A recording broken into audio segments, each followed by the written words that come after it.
कर्जमुक्ती प्रक्रियेला वेग, पात्र शेतकऱ्यांचा तपशील संकलनाची जबाबदारी बँकांवर निश्चित। राज्य शासनाने शेतकऱ्यांना दिलासा देण्यासाठी पुण्यश्लोक अहिल्यादेवी होळकर शेतकरी कर्जमुक्ती योजना 2026 जाहीर केली आहे।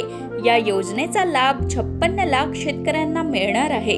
योजनेची प्रभावी आणि पारदर्शक अंमलबजावणी आणि वेळेत लाभ देण्यासाठी सर्व व्यापारी बँका व जिल्हा मध्यवर्ती सहकारी बँकांना सहकार विभागाकडून सविस्तर मार्गदर्शक सूचना देण्यात आल्या आहेत।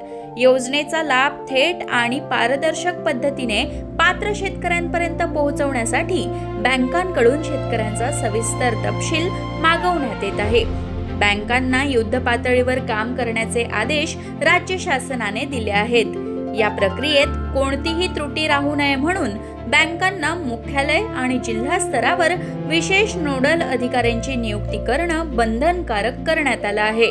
या सूचनांनुसार पात्र शेतकऱ्यांची माहिती अचूक स्वरूपात संकलित करून पोर्टलवर अपलोड करण्यासह प्रत्येक टप्प्यावर समन्वयाची जबाबदारी बँकांवर निश्चित करण्यात आली आहे।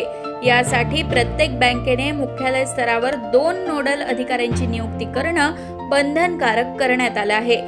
यापैकी एक अधिकारी योजना अंमलबजावणी समन्वयक तर दुसरा माहिती तंत्रज्ञान समन्वयक म्हणून काम पाहणार आहे।